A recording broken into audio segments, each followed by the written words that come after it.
Assalamualaikum warahmatullahi wabarakatuh. Nah, pada kesempatan kali ini saya akan menjelaskan tentang model pembelajaran kooperatif tipe Jigsaw. Nah, teknik mengajar Jigsaw dikembangkan dan diuji oleh Elliot Aronson dan rekan-rekannya di Universitas Texas, dan kemudian diadaptasi oleh Slavin dan kawan-kawan di Universitas Johns Hopkins menurut Sugianto 2010. Jigsaw sendiri adalah salah satu dari metode-metode kooperatif yang paling fleksibel menurut Slavin 2005. Model pembelajaran Jigsaw merupakan salah satu variasi model collaborative learning, yaitu proses belajar kelompok di mana setiap anggota menyumbangkan informasi, pengalaman, ide, sikap, pendapat, kemampuan, dan keterampilan yang dimilikinya untuk secara bersama-sama saling meningkatkan pemahaman seluruh anggota. Nah, pembelajaran kooperatif tipe Jigsaw adalah suatu tipe pembelajaran kooperatif yang terdiri dari beberapa anggota dalam satu kelompok yang bertanggung jawab atas penguasaan pembagian materi dan mampu mengajarkan materi tersebut kepada anggota lainnya. Itu menurut Sudrajat 2008. Model pembelajaran Jigsaw merupakan strategi yang menarik untuk digunakan jika materi yang akan dipelajari dapat dibagi menjadi beberapa bagian, dan materi-materi tersebut tidak menghaluskan urutan penyampaiannya.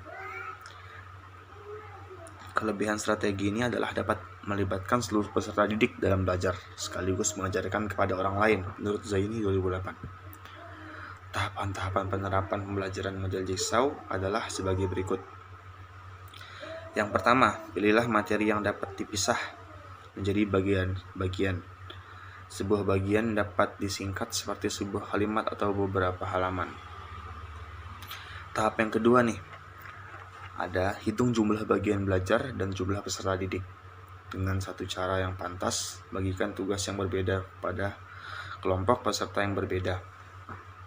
Yang ketiga, setelah selesai, bentuk kelompok Jigsaw Learning. Setiap kelompok ada seorang wakil dan masing-masing kelompok dalam kelas. Kemudian, bentuk kelompok peserta didik Jigsaw Learning dan jumlah yang sama. Nah, sekarang kita masuk ke faktor keberhasilan dari model pembelajaran ini nih.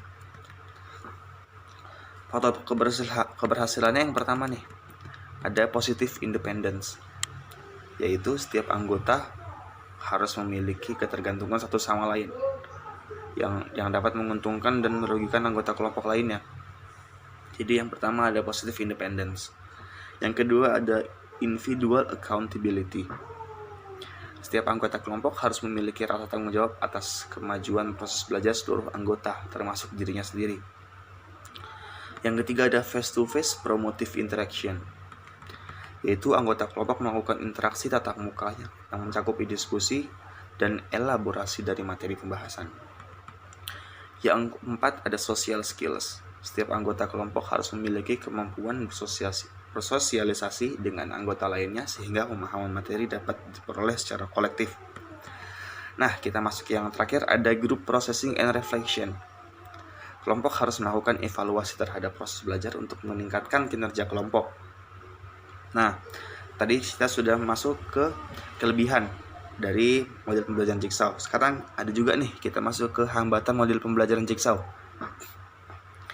Jadi tidak selamanya proses belajar dengan model Jigsaw berjalan dengan lancar. Ada beberapa hambatan dapat muncul, antara lain. Yang pertama, kurang terbiasanya peserta didik dan pengajar dengan model ini. Peserta didik dan pengajar masih terbawa kebiasaan model konvensional, di mana pemberian materi terjadi secara satu arah. Nah, yang kedua, terbatasnya waktu. Proses model pembelajaran ini membutuhkan waktu yang lebih banyak, sementara waktu pelaksanaan model ini harus disesuaikan dengan beban kurikulum. Nah, demikian, seperti itu. Maka setelah ini akan dipraktikkan oleh Nana tentang model pembelajaran Jigsaw ini kepada siswa. Terima kasih.